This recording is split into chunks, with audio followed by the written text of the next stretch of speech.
Year 1947 में हमें आजादी तो मिल गई, लेकिन असली स्ट्रगल हमारा अब स्टार्ट होता है। At the stroke of the midnight hour, when the world sleeps, India will awake to life and freedom.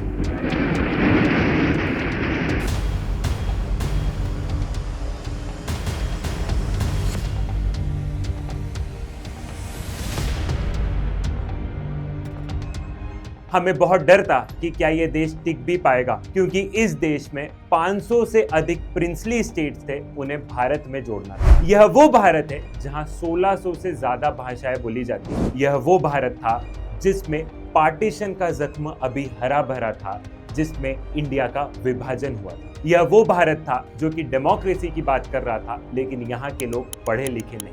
ये चैप्टर कोई हिस्ट्री नहीं है, ये चैप्टर हमारे भारत की स्टोरी के बारे में है कि हमारा देश के सामने कौन कौन से चैलेंजेस आए और आज भी इन सब का रिलेवेंस है। हम आज भी देखते हैं कि कश्मीर न्यूज में होता है।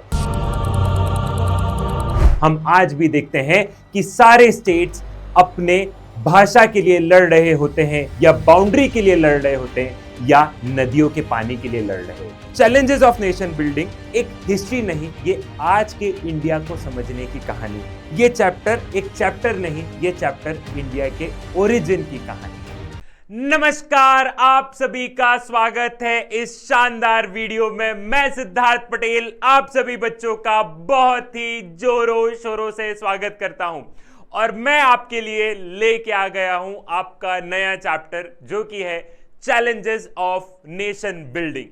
ये चैप्टर जो आपकी किताब है politics in India since independence, उसका बेस है। पूरी की पूरी किताब का ये बेस होने वाला है। ये चैप्टर है हमारे भारत की कहानी के बारे में, कि वो भारत जो आजाद हुआ था, उस भारत के सामने कौन कौन से चैलेंजेस थे।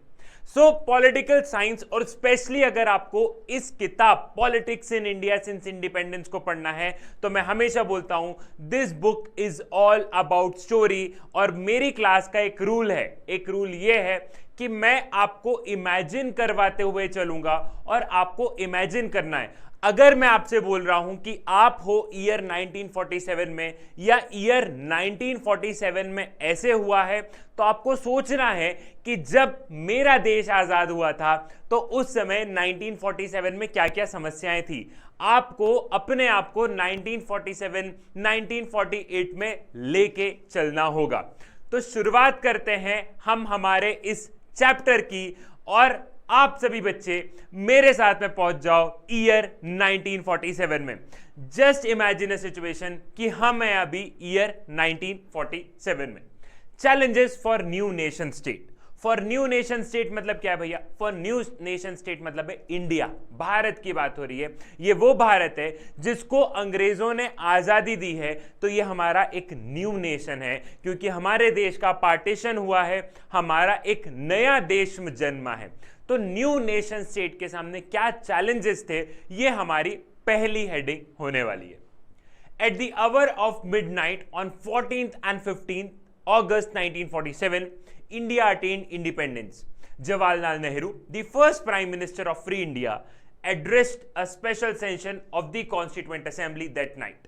This was famous Trust with Destiny speech. This was the moment Indians were waiting for. Finally वो दिन आ गया जब हमारे देश को आज़ादी मिल रही थी। इतने सालों का स्ट्रगल, इंडियन नेशनल मूवमेंट, और कितने ही लोगों ने अपनी जान गंवा दी। इंडियन नेशनल मूवमेंट से पहले भी बहुत सारे मूवमेंट हुए हैं, बहुत सारे आंदोलन हुए हैं, हमने बहुत सारे लोगों की जान गंवाई है। उसके बावजूद, उसके बाद में हमें ये आज़ादी मिली है। ये आज़ादी इतनी सस्ती नहीं थी, हमें फाइनली आजादी तो मिल गई। वो दिन जिसका हर भारतवासी को इंतजार था कि मेरे देश को आजादी मिले, और वो दिन आ गया। हम देखते हैं कि अगस्त 14-15 की मिडनाइट को हम ये देखते हैं कि पंडित जवाहरलाल नेहरू स्पीच देते हैं, ट्रस्ट विद डेस्टिनी। अभी जो थोड़ी देर पहले आपने पंडित जवाहरलाल नेहरू की आवाज़ सुनी थी, वो वही थी, वही स्पीच थी। ये बहुत ही फेमस भाषण है जिसमें वो बताते हैं कि फाइनली इंडिया अवेक हो गया है। जब पूरी दुनिया सो रही है, तब हमारा भारत जाग रहा है, हमारे भारत को आज़ादी मिल रही है। ये वो आज़ादी है जिसके लिए हमने एक कड़ा संघर्ष किया है। ये था हमारा यहां का narrative. But there were two goals among everyone agreed for. One, that after independence we shall run our country through democratic government, and two, that government will run for the good for all, particularly for the poor and socially disadvantaged group. Now that the country was independent, the time had come to realize the promise of our freedom. जैसी देश आजाद हुआ तो दो गोल थे हमारे, दो सपने थे। एक डिफरेंस है बेटा चैलेंजेस और सपने में। जब देश आजाद हुआ तो हमारे दो सपने थे। पहला सपना, पहला गोल क्या था? पहला गोल हमारा ये था कि हमारा देश एक डेमोक्रेटिक वे से चले, क्योंकि जब अंग्रेज हमारे ऊपर रूल कर रहे थे ना, तो उन्होंने हमको बहुत प्रताड़ित किया है, बहुत परेशान किया है। हम लोग देख रहे थे एक तरीके से तानाशाही हो गई थी, एक तरीके से उनकी मोनोपोली चल रही थी।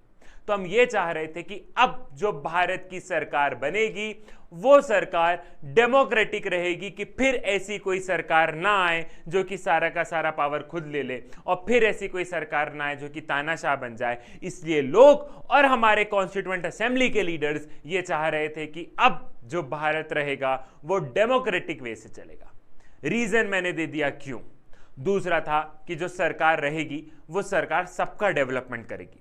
आजादी में आप जानते हो कि जो भारत जिसे कि हम सोने की चिड़िया कहते थे, उसे अंग्रेजों ने किस हालत में छोड़ा था। अंग्रेजों ने हमें कितनी गरीबी देके गए, अंग्रेजों ने हमारे देश को कितना एक्सप्लॉइट किया, अंग्रेजों ने हमारे लोगों को कितना मारा है। तो हम ये चाह रहे थे कि अब जो सरकार बनेगी वो सबका डेवलपमेंट करे, पर्टिकुलरली जो सोशली डिसएडवांटेजेस सेक्शन है उसका डेवलपमेंट करे। ऐसा ना हो वो सरकार सिर्फ अमीरों की सरकार रह जाए। तो वो वक्त आ चुका था कि जो प्रॉमिस हमने किया है उस प्रॉमिस को निभाना। जो वादा किया तुमने निभाना पड़ेगा, ठीक है। तो जो वादा उस समय हमारे लीडर्स ने किया था उस वादे को निभाना पड़ेगा। ये जस्ट जोक के लिए तुम लोग भी बहुत सारे वादे कर देते हो, है ना, बहुत सारे वादे चलते रहते तुम्हारे भी, ये करेंगे वो करेंगे वो करेंगे, लेकिन वादा में क्या होता है, सफर में जैसे जैसे आगे बढ़ते हो सब गुड़ गोबर हो जाता है ना। चलो ठीक है। This was not going to be easy. India was born as a nation state in a very difficult circumstances. Perhaps no other country by then was born in a situation more difficult than that of India in 1947. Freedom came up with the partition of country. The year 1947 was a year of unprecedented violence and trauma of displacement.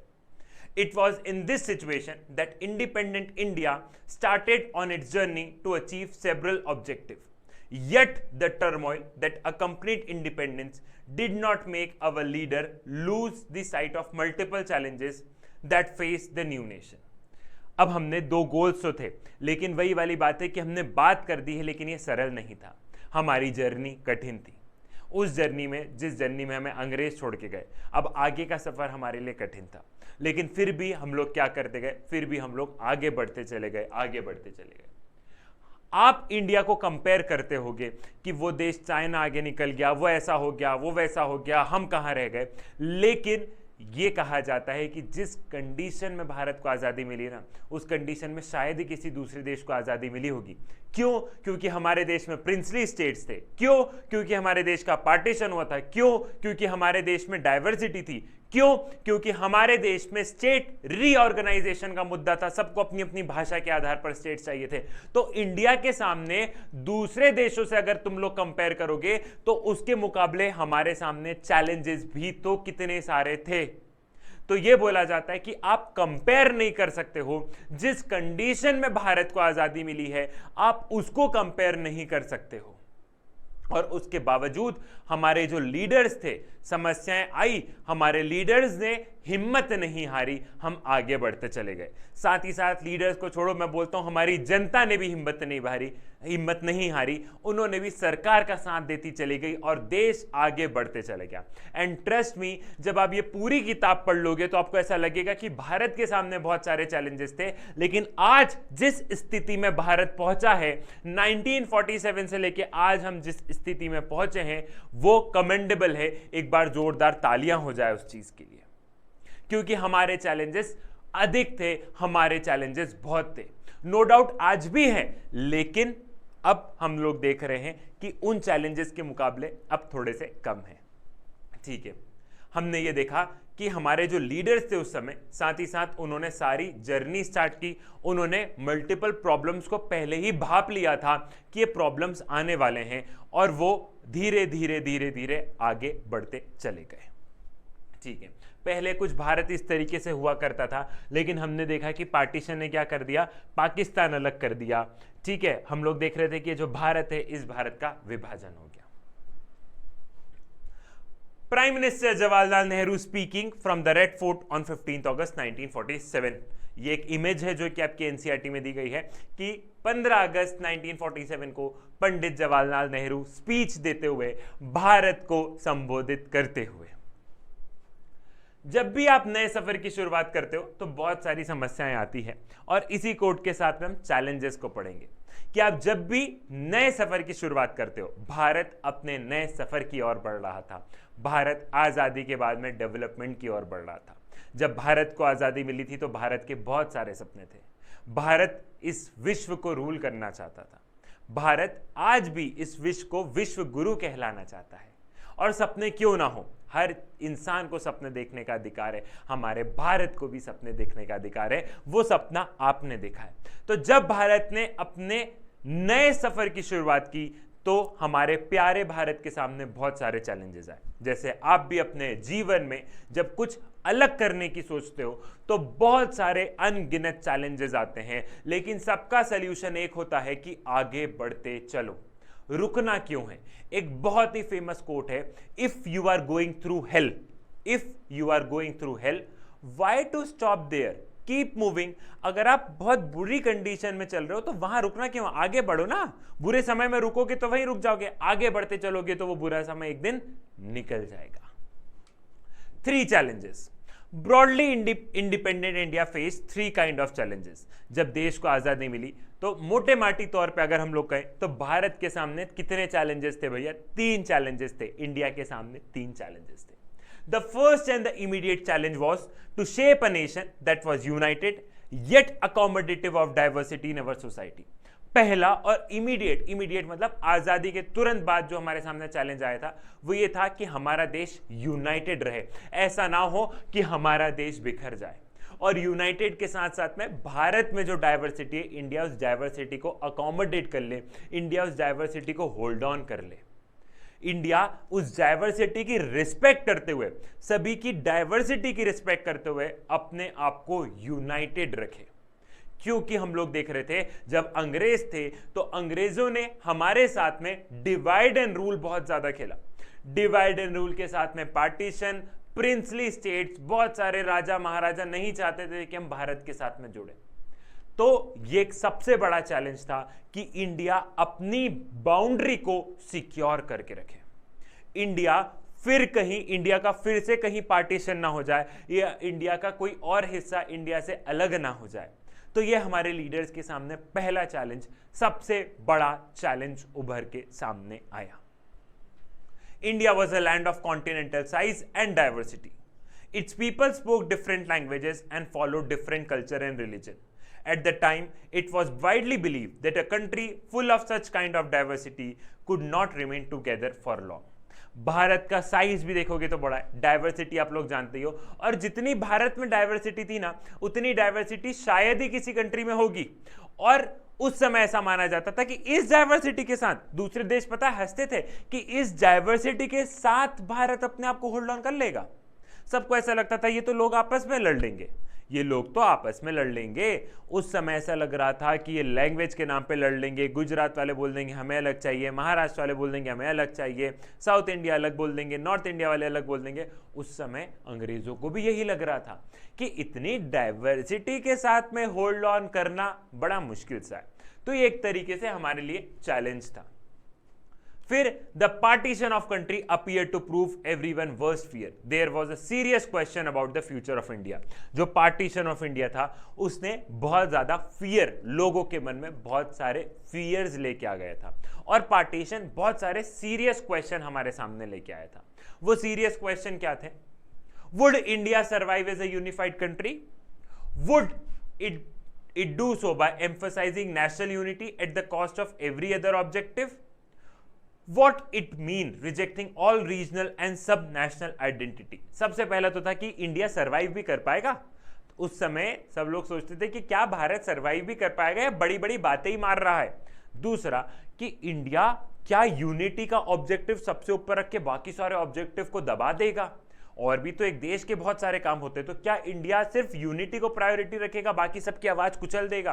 तीसरा ये था कि क्या India जो लोगों की अपनी identity है, सब आइडेंटिटी है, जैसे कि मैं भारतीय हूं, ये मेरी पहली आइडेंटिटी है, लेकिन मेरी एक और आइडेंटिटी होगी कि मेरी ये लैंग्वेज है, मैं पर्टिकुलर स्टेट से बिलोंग कर रहा हूं। तो मेन आइडेंटिटी तो भारतीय है, सबसे इंपॉर्टेंट भारतीय है, लेकिन जो मेरी छोटी छोटी आइडेंटिटी है, क्या भारत उन आइडेंटिटीज को कुचल देगा, ये भी एक सवाल था। And there was an urgent question, how the integration of territory to be achieved. और अगर इस भारत का इंटीग्रेशन होना है, प्रिंसली स्टेट्स को जोड़ना है, तो ये होगा कैसे, ये कैसे संभव होगा, इसको हम आगे जैसे जैसे आगे बढ़ेंगे वैसे वैसे आपको क्लियर होते चले जाएगा।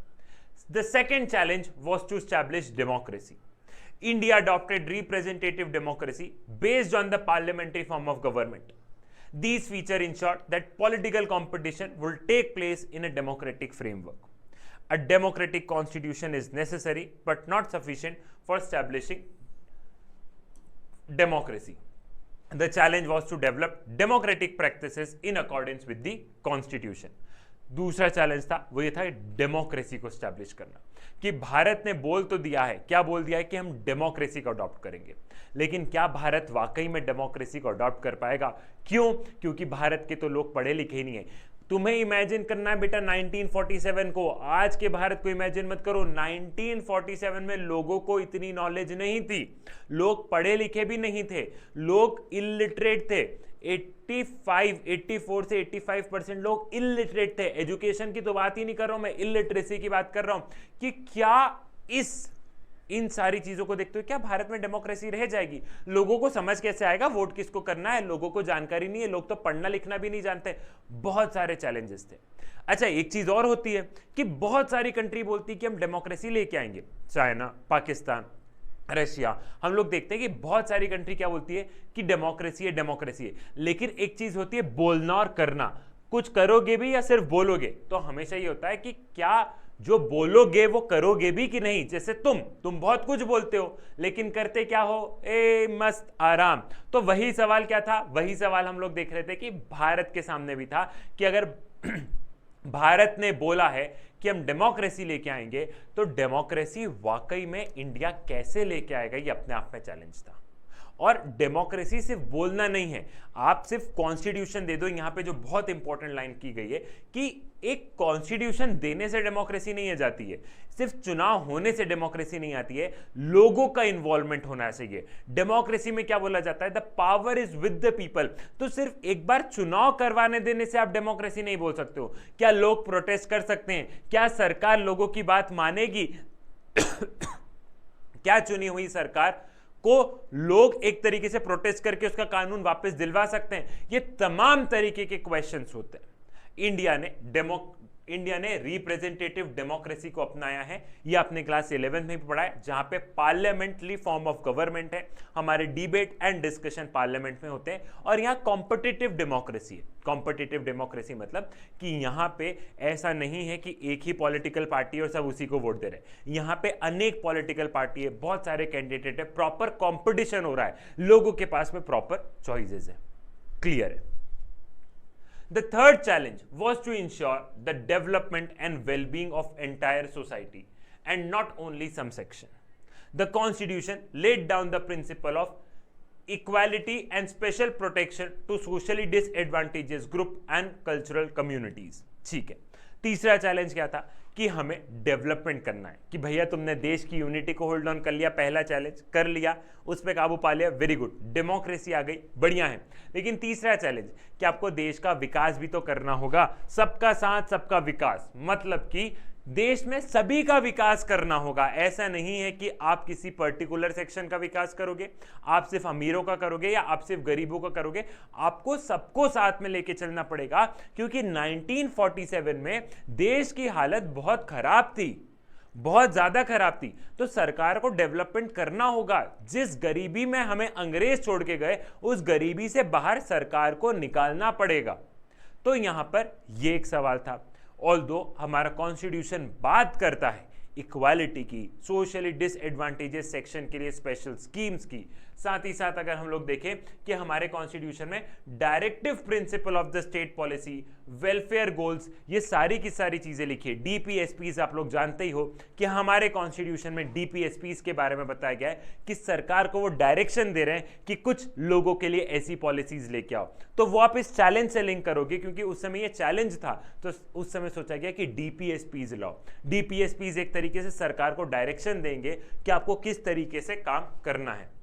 The real challenge was not to evolve effective policies for economic development and eradication of poverty. Real challenge क्या था? Real challenge ये था कि इकोनॉमिक डेवलपमेंट हो और साथ ही साथ पावर्टी को दूर करें। ये सरकार के सामने चैलेंज था। पावर्टी को सिर्फ बोलने से दूर नहीं हो जाता। उस समय सरकार के पास भी कोई बहुत ज्यादा रुपए नहीं थे, ठीक है, तो वो वाकई में एक चैलेंज था, ठीक है। तो ये कुछ इमेजेस लगाई है कि हम लोग ये देख रहे थे कि लोगों की हालत बहुत ज़्यादा खराब थी और खाने के लिए अनाज से लेके सारी चीज़ों को लेके पता है इंडिया ने सबको डील किया है। एक वक्त ऐसा भी आया है कि जब हम लोग देख रहे थे कि हम फूड ग्रेन सफिशिएंट नहीं है, हम बहुत कम अनाज में हमारा काम चल रहा है, तो भारत ने वो दिन भी देखे हैं। How did independent India respond to these challenges? To what extent did India succeed in achieving the various objectives set out of this constitution? This entire book is an attempt to respond to these questions. In the first 3 chapters, we will look at the 3 challenges have been dealt. In this chapter, we will focus on the first challenge of nation building that occupied center stage in years immediately after independence. अब मैंने challenges तो बता दिए, अब बारी है कि sir ये चैलेंजेस डील कैसे किए इंडिया ने। तो ये आपकी जो किताब है ना, ये आपकी किताब आपको इन सारे चैलेंजेस को बहुत डिटेल में बताएगी। और स्पेशली जैसे मैंने बोला political science is all about stories, तो आपको ये समझना होगा कि जो आपका पहला चैप्टर है वो फर्स्ट चैलेंज के बारे में है, वो इंडिया की यूनिटी के बारे में। जो सेकंड चैप्टर है आपका era of one party dominance, वो second challenge that is democracy के बारे में। तो अलग अलग चैप्टर आपको अलग अलग चैलेंजेस के बारे में बताएंगे। तो ये एंटायर किताब आपको पूरी भारत की कहानी यहां पर सुनाने वाली है। अब यहाँ पे ये आपकी उसमें भी दिया एनसीईआरटी में, अगर यहाँ पे बहुत ध्यान से देखोगे तो ये स्टैम्प इशू किए गए थे 1950 में रिपब्लिक डे पे। ये जो स्टैम्प इशू किए गए हैं यहाँ पे अगर आप देखोगे तो फोटोज आपको भले एनसीईआरटी में क्लियर ना दिखे, लेकिन मैं इनका आपको एक मतलब बता देता हूँ, ठीक है। पहला वाला स्टैम्प बता रहा है इंफ्रास्ट्रक्चर डेवलपमेंट, डैम बनाना है, इंडस्ट्रीज लाना है, ये वाली चीजें। सेकेंड चैलेंज आपको एग्रीकल्चर के बारे में बता रहे हैं कि इंडिया को एग्रीकल्चर, फूड प्रोडक्शन, ठीक है, उस पर डेवलप होना है। लास्ट वाला जो आपको बता रहा है वो डेमोक्रेसी के बारे में बता रहा है, ठीक है, लोगों का आप माइक वगैरह देख रहे हो, फ्लैग देख रहे हो। तो तीसरा स्टैम्प क्या बता रहा है? तीसरा स्टैम्प इंडिया की डेमोक्रेसी के बारे में बता रहा है। तो ये 3 स्टैम्प 1950 में रिपब्लिक डे के दिन इशू किए गए थे, ठीक है। अब बारी आती है पार्टीशन, डिस्प्लेसमेंट एंड रिहैबिलिटेशन, ठीक है। पार्टीशन हुआ, डिस्प्लेसमेंट मतलब कि लोग इधर से उधर गए, लोग डिस्प्लेस हुए, लोगों ने अपनी जगह छोड़ के कहीं दूसरी जगह गए।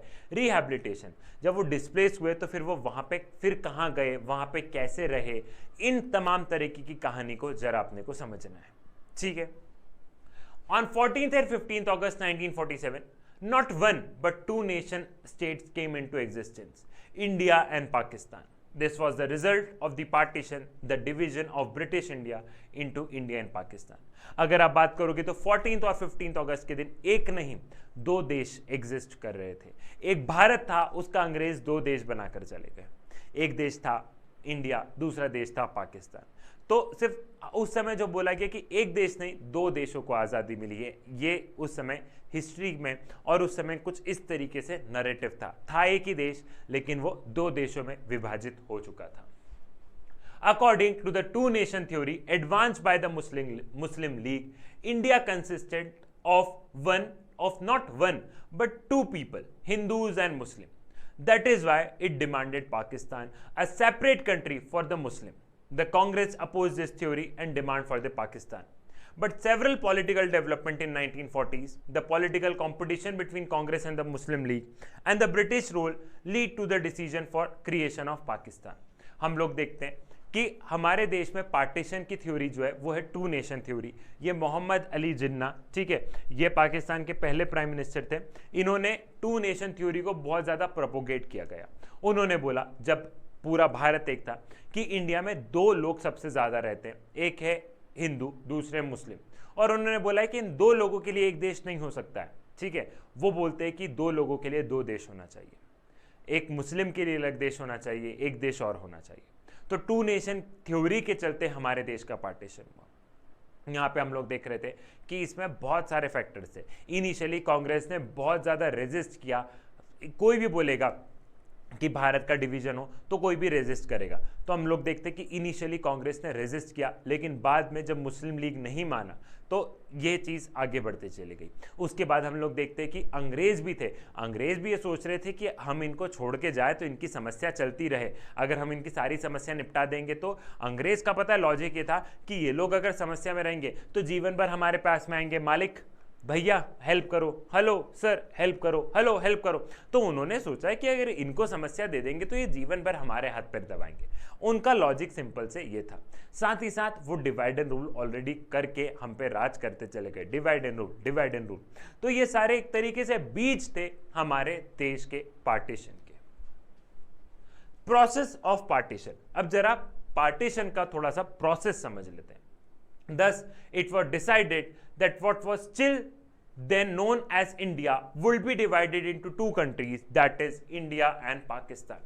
Such a division was not only very painful but also very difficult to decide and to implement. It was decided to follow the principle of religious majorities. This basically means that areas where Muslims were in majority would make up the territory of Pakistan. The rest was to stay with India. The idea might appear simple, but it presented all kind of difficulties. Finally, हम लोगों ने देखा कि India के division की बात हुई। बुरा लोगों को लगा, लेकिन ये जितना आसान लग रहा था उतना आसान था नहीं। सबको ऐसा लग रहा था कि ठीक है पार्टीशन होगा तो क्या होगा कि जहाँ पे मुस्लिम पॉपुलेशन ज़्यादा रहती है वो किसके पास चले जाएगा, वो पाकिस्तान बन जाएगा। जहाँ हिंदू पॉपुलेशन ज़्यादा रहती है वो क्या बन जाएगा, वो इंडिया बन जाएगा। लेकिन वहाँ पे चैलेंज ये था कि हम लोग ये देख रहे थे कि यहाँ पे मुस्लिम पॉपुलेशन ज़्यादा, यहाँ पे मुस्लिम पॉपुलेशन ज़्यादा, लेकिन ऐसा भी नहीं कि यहाँ पे सारी की सारी मुस्लिम पॉपुलेशन हो भैया, यहाँ पे हिंदूज भी रहते थे, और ऐसा नहीं कि इंडिया में सारे के सारे हिंदूज हो। तो रिलीजियस मेजॉरिटी के नाम पे पार्टीशन करना बड़ा डिफिकल्ट जा रहा था। फाइनली जैसे तैसे पार्टीशन भी किया तो पाकिस्तान वेस्ट और ईस्ट पाकिस्तान, जो आज का बांग्लादेश है, वो पाकिस्तान का ही पार्ट था पहले, ठीक है। जिन बच्चों को पता है बहुत बढ़िया बात है, जिनको नहीं पता है तुम आगे आने वाले चैप्टर में पढ़ोगे। तो आज का जो बांग्लादेश था वो पाकिस्तान का ही पार्ट था। तो फाइनली इंडिया का पार्टीशन होता है, पाकिस्तान बनता है, और पाकिस्तान दो हिस्सों में डिवाइडेड रहता है, ईस्ट और वेस्ट पाकिस्तान के तौर पे। और इंडिया जो है, इंडिया इन दोनों पाकिस्तान को एक तरीके से बीच में से अलग कर रहा होता है, क्योंकि बीच में इंडिया आ गया और इधर भी पाकिस्तान और इधर भी पाकिस्तान, ठीक है। First of all, there was no single belt of Muslim majority areas in British India. There were two areas concentration, one in the west and one in the east. There were no way these two parts could be joined. So it was decided that the new country, Pakistan, will comprise of two territories, West and East Pakistan, separated by a long expanse of Indian territory. ठीक है, वही वाली बात बताई कि यहाँ पे हम लोग देख रहे थे कि ये दो एरिया कैसे भी करके जुड़ नहीं सकते थे, ठीक है। ये एरिया कैसे जुड़ेंगे, तो फाइनली डिसाइड हुआ कि ये रहेगा इंडिया और पाकिस्तान, ये दो हिस्सों में रहेगा। क्योंकि अगर आप रिलीजियस मेजॉरिटी देखोगे तो बीच में मुस्लिम पॉपुलेशन कम है और यहाँ पे मुस्लिम पॉपुलेशन ज़्यादा है, यहाँ पे मुस्लिम पॉपुलेशन ज़्यादा है, तो ये दोनों एक साथ तो नहीं रह सकते। आप भले एक कंट्री बना दो लेकिन बीच में इंडिया रहेगा, ठीक है। तो ये एक चैलेंज था। Second, not all Muslim majority areas wanted to be in Pakistan.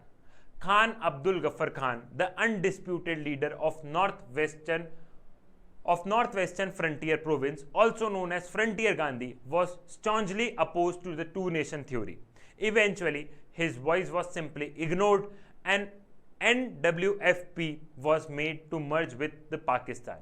ठीक है, हम लोग देख रहे थे कि सारे मुस्लिम्स को पाकिस्तान नहीं चाहिए था। अगर आप ऐसा सोचो, सारे मुस्लिम को पाकिस्तान नहीं चाहिए था।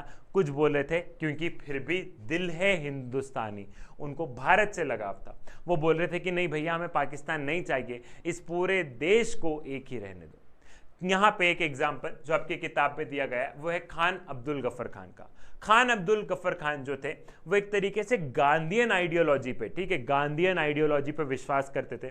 गांधीयन स्ट्रैटेजी, गांधी जी की जो आइडियोलॉजी है, नॉन वायलेंस, इन पे वो एक तरीके से चलते थे, ठीक है। और वो लीडर थे, वो कहाँ के लीडर थे? North western frontier province. अब नॉर्थ वेस्टर्न कौन सा हो गया? ये यहाँ पे नॉर्थ वेस्टर्न फ्रंटियर प्रोविंस के एक तरीके से यहाँ पे हम लोग देख रहे थे कि यहाँ के वो लीडर्स थे। तो वो नहीं चाहते थे कि इंडिया और पाकिस्तान अलग हो। फाइनली इनकी आवाज दबा दी गई और पार्टीशन हो गया। The third problem was that the two of the Muslim majority province of British India, Punjab and Bengal, had very areas where the non-Muslims were in majority. Eventually, it was decided that these two provinces could be bifurcated according to religious majority at the district and the local level. The large number of people did not know on the day of independence whether they were in India or in Pakistan. The partition of these two provinces caused the deepest trauma of the partition. अब हम लोग देख रहे थे तीसरी problem क्या थी कि जो दो प्रोविंस थे, कौन से दो प्रोविंस भैया? बंगाल और पंजाब। ये मैप थोड़ा सा एक रिप्रेजेंटेशन के लिए, थोड़ा सा अगर तुमको मैप ऊपर नीचे दिखे तो उसका लोड नहीं लेना, तुमको कंसेप्ट समझने के लिए, ठीक है, एक जस्ट एक रिप्रेजेंटेशन के लिए लगाया। हम लोग देख रहे थे कि जो बंगाल प्रोविंस है, ठीक है, जो बंगाल प्रोविंस है, और यहाँ पे हम लोग देख रहे थे कि जो पंजाब प्रोविंस है, ये दो जो प्रोविंसेस है इनका डिवीजन होने में सबसे ज्यादा समस्या है। क्योंकि बंगाल प्रोविंस जो अंग्रेजों की बंगाल प्रोविंस थी, उसमें हम लोगों ने देखा कि कहीं पे मुस्लिम ज्यादा है तो कहीं पे हिंदू ज्यादा है। सेम वहां पे पंजाब में भी हम लोग देख रहे थे, कहीं पे मुस्लिम ज्यादा है, कहीं पे सिख बहुत ज्यादा है। तो फाइनली ये डिसाइड हुआ कि पंजाब और बंगाल प्रोविंस को भी आधा आधा बांट दो। बंगाल प्रोविंस में जहां हिंदू ज्यादा है उसको इंडिया में दे दो, पंजाब प्रोविंस में जहां सिख ज्यादा है उसको इंडिया में दे दो, जहां मुस्लिम ज्यादा है उसको पाकिस्तान में देखो।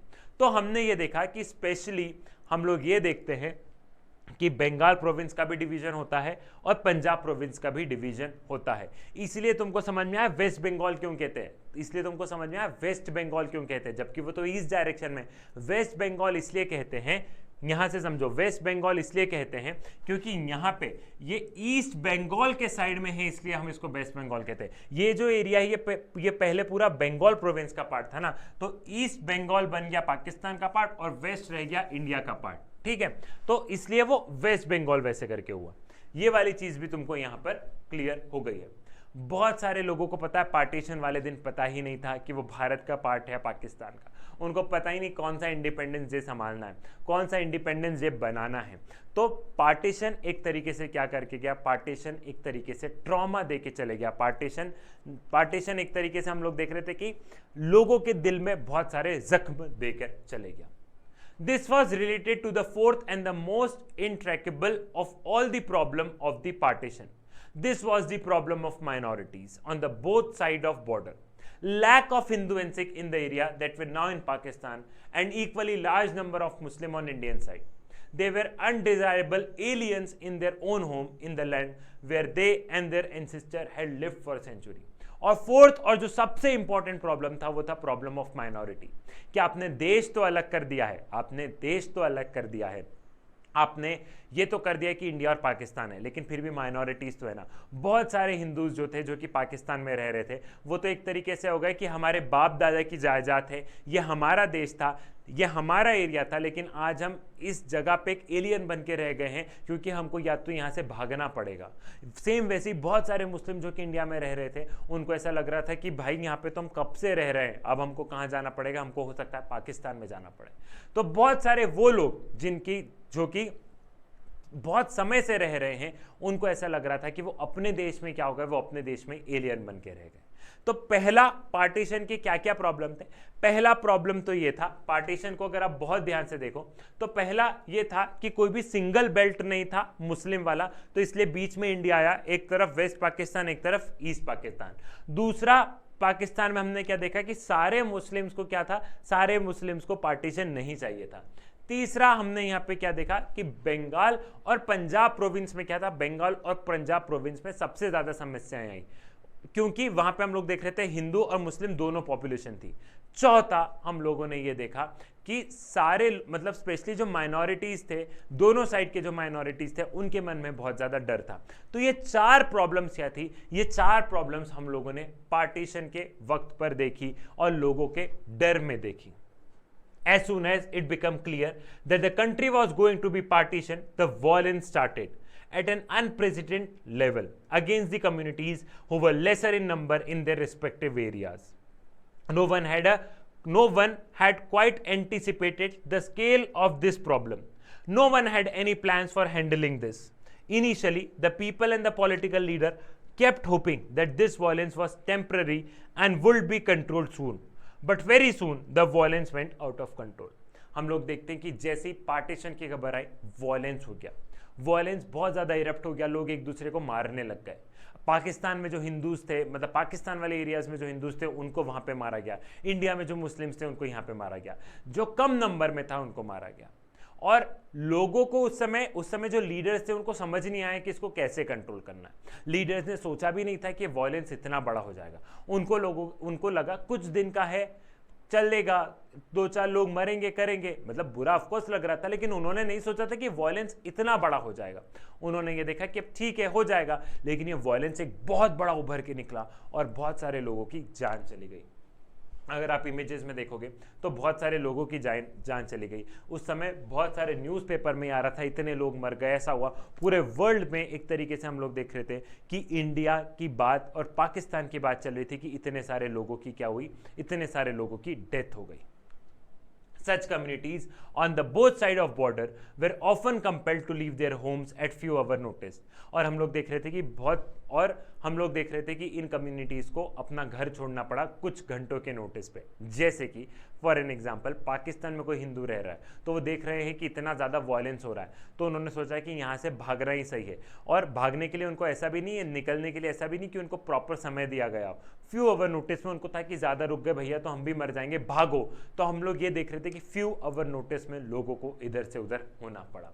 तो तुम समझ रहे हो कि भारत की जो आज़ादी है, जो मैं समझा रहा हूँ, तुमको लग रहा है सर आज़ादी मिली, देश कहाँ पहुंचा? अरे तुम ये समझो देश के सामने चैलेंजेस कितने सारे थे। अब बारी है कॉन्सिक्वेंसेज ऑफ पार्टीशन की क्या क्या कॉन्सिक्वेंसेज रहे हैं, जरा उसको समझते हैं। Cities like Lahore, Amritsar and Kolkata become divided into communal zones. Muslims would avoid going to an area where mainly Hindus or Sikhs lived. Similarly, the Hindus and Sikhs stayed away from the area of Muslim predominance. ठीक है, हम लोग ये देख रहे हैं कि ये बड़ी बड़ी जो सिटीज थी, लाहौर, अमृतसर, कोलकाता, एक तरीके से कम्युनल जोन्स बन गई। हम ये देख रहे थे कि जहां मुस्लिम्स रह रहे थे वहां हिंदू और सिख्स नहीं जा रहे थे, और जहां हिंदू और सिख रह रहे थे वहां मुस्लिम नहीं आ रहे थे। यहाँ पे एक तरीके से दंगे होने लग गए, लोग एक दूसरे को मारने लग गए।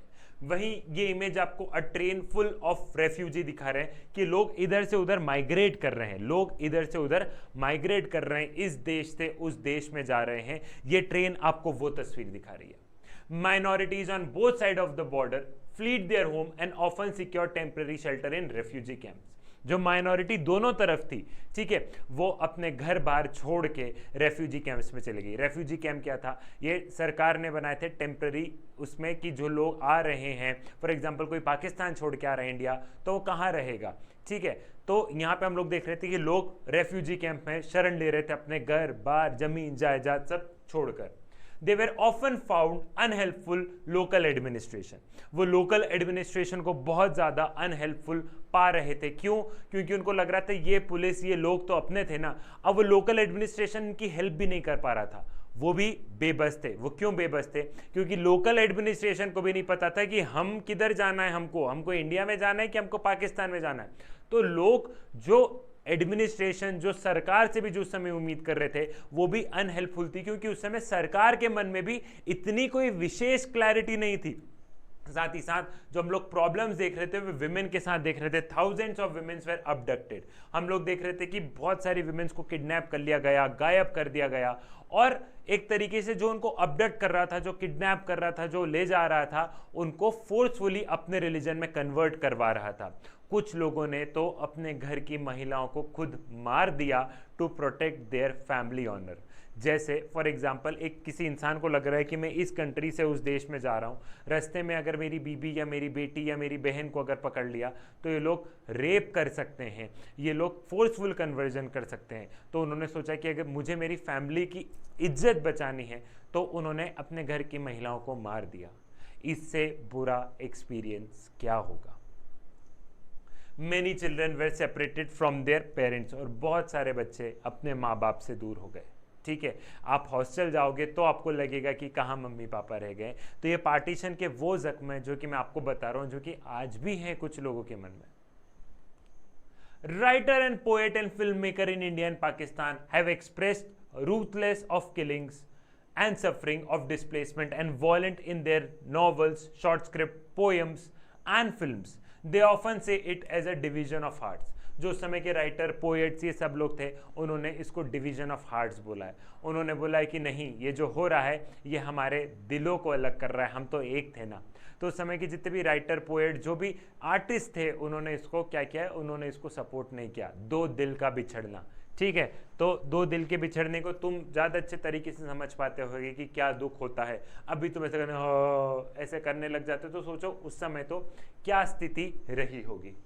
The partition was not merely a division of property, liability and assets or a political division of country and the administrative apparatus. What also get divided was the financial assets. Partition को आप ये मत बोलो कि property को बांट दिया, administrative को बांट दिया, कि मेरी पुलिस वो तुम्हारी पुलिस, साथ साथ में इसने एसेट्स को भी बांट दिया। हमारे पास में कोई बहुत ज़्यादा विशेष एसेट्स नहीं थे, टेबल, कुर्सी, चेयर, पंखा, सरकारी ऑफिस, ये वो कोई विशेष नहीं थे। और जो जितने थे उनका भी फर्दर क्या हो गया, उनका भी फर्दर डिवीजन हो गया। अरे रेलवे बढ़ गई, सरकार, गवर्नमेंट के एम्प्लॉय बढ़ गए, रेलवे बढ़ गई, बहुत सारी चीज़ें हैं। मतलब लगभग हम लोग देख रहे हैं सारी की सारी चीज़ें क्या हुई, सारी की सारी चीजें वहां पर डिवाइड हो गई। Above all, it was a violent separation of a community who had hitherto lived together as a neighbor. It is estimated that partition forced about 80 lakh people to migrate across the new border. Between 5 to 10 lakh people were killed in partition-related violence. हम लोग ये देखते हैं कि इस वॉलेंट separation ने, पता है, जो दो कम्युनिटीज जो कि सालों से साथ में रह रही थी, उन दोनों को अलग कर दिया। ऐसा माना जाता है कि करीब करीब 80 लाख लोग, 80 लाख पता है क्या होता है, और 20 लाख लगा दो 1 करोड़ हो जाएगा। 80 लाख लोगों, कम से कम 80 लाख लोगों ने माइग्रेट किया, इधर से उधर और उधर से इधर आए। साथ ही साथ 5 से 10 लाख लोगों की माना जाता है कि डेथ हुई।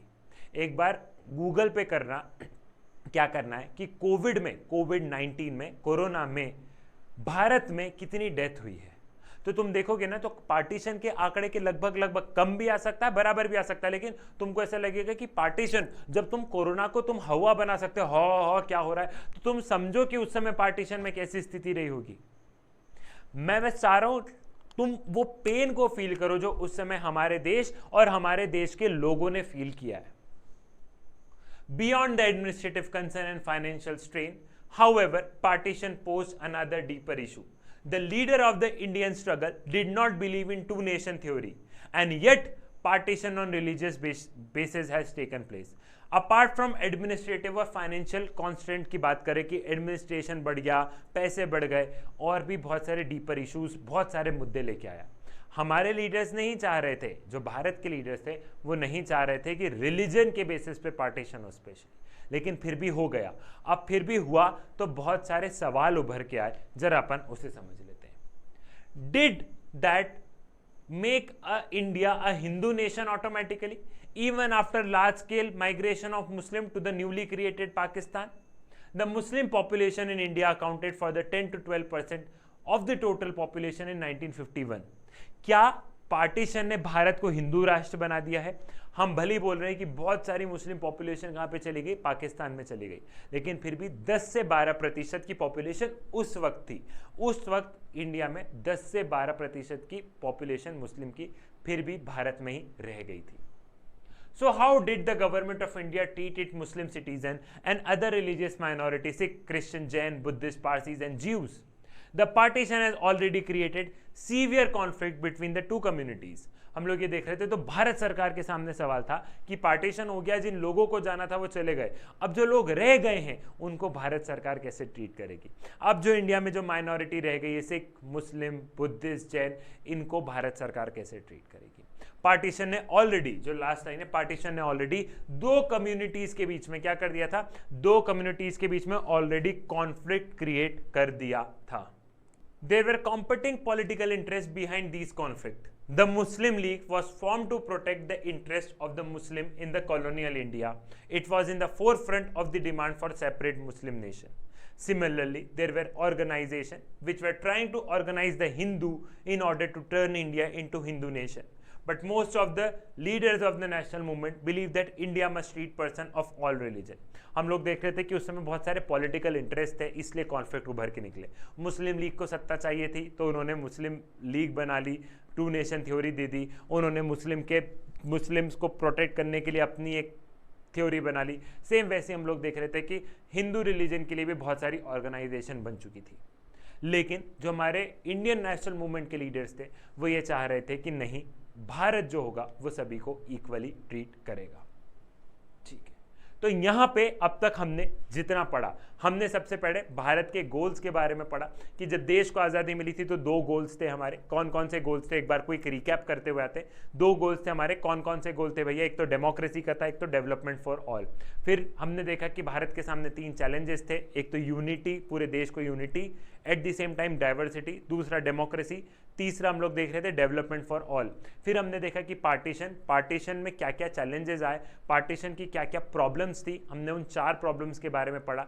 ईस्ट और वेस्ट पाकिस्तान के बारे में पढ़ा, not all Muslim wanted to join Pakistan. तीसरा हमने ये पढ़ा, हमने तीसरा वाला क्या पढ़ा था, हमने तीसरा वाला एक तरीके से माइनॉरिटीज वाला पढ़ा था, और एक हमने ये पढ़ा था कि बंगाल और पंजाब में प्रोविंस में क्या क्या समस्या गई। फिर कॉन्सिक्वेंसेज ऑफ पार्टीशन में पढ़ा कि 80 लाख लोग माइग्रेट हुए, 5 से 10 लाख लोगों की डेथ हो गई, विमेन के साथ में कैसा ट्रीटमेंट हुआ। फिर हमने देखा कि कैसे माइनॉरिटीज़ के साथ में ट्रीटमेंट हुआ, कैसे लाहौर, अमृतसर और कोलकाता कम्युनल जोन बन गए, ये तमाम तरीके की चीज़ें पढ़ी। अब बारी आती है इंडिया के प्रिंसली स्टेट्स को समझने की कि भारत के जो प्रिंसली स्टेट्स थे उनका मर्जर भारत में कैसे हुआ। British India was divided into what was called as British Indian provinces and the princely states. The British Indian provinces were directly under the control of British government. ठीक है भैया, हम लोग यहाँ पे देख रहे थे कि जब अंग्रेज आए थे तो अंग्रेजों का भारत कैसा था। अंग्रेजों का भारत दो हिस्सों में डिवाइडेड था भैया। भारत तो हमारा ही था, लेकिन अंग्रेज लोग भारत को कैसे उन्होंने रखा अपन वो समझ रहे हैं। उस समय भारत दो हिस्सों में था, एक था ब्रिटिश इंडिया, दूसरा था princely state.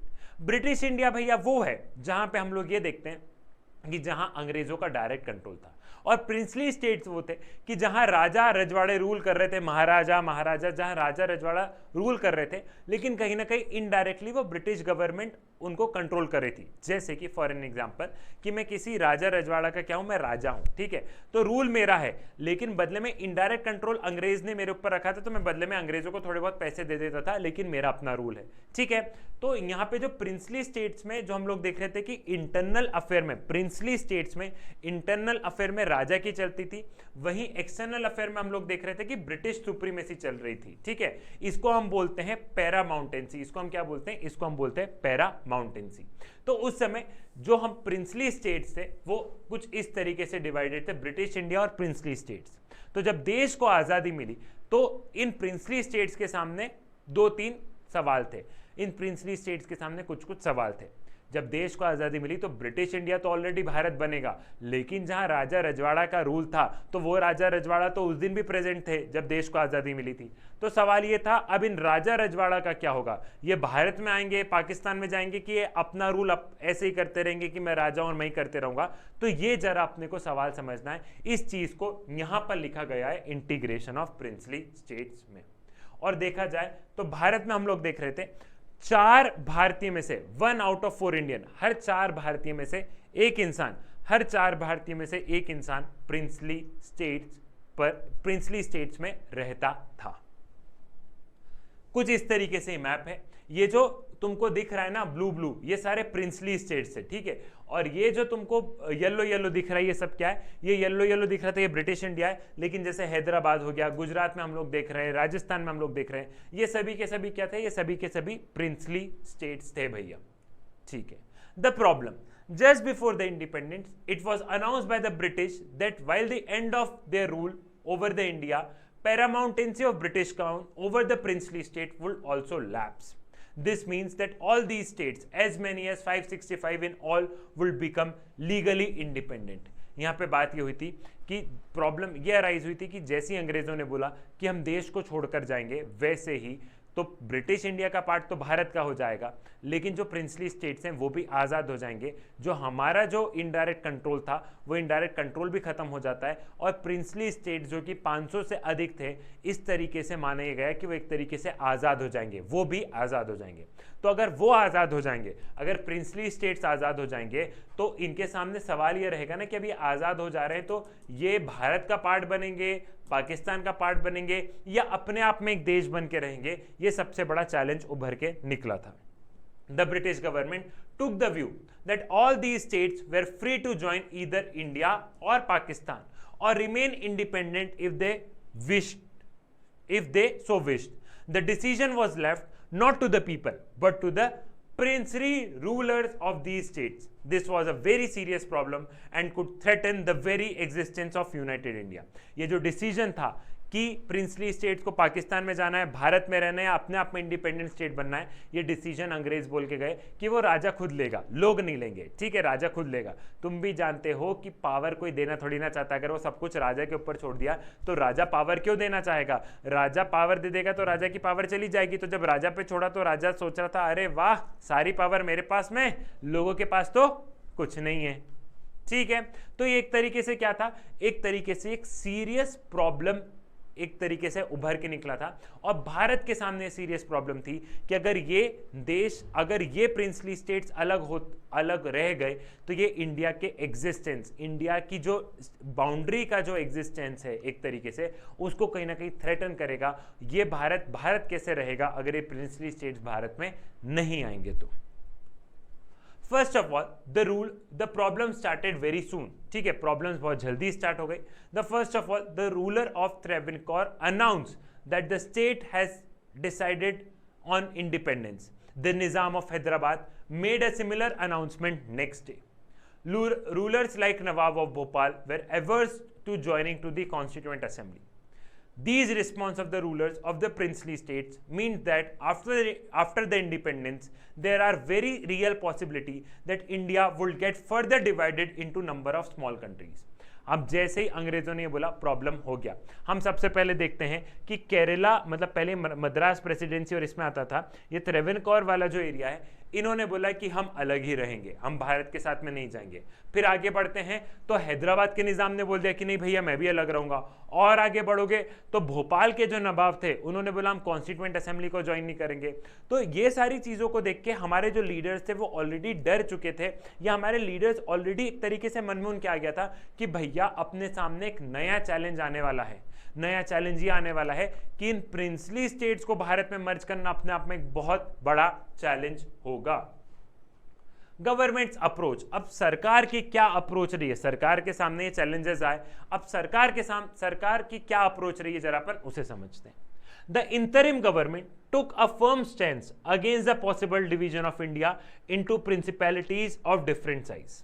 Sardar Patel was India's deputy prime minister and home minister during the crucial period immediately following the independence.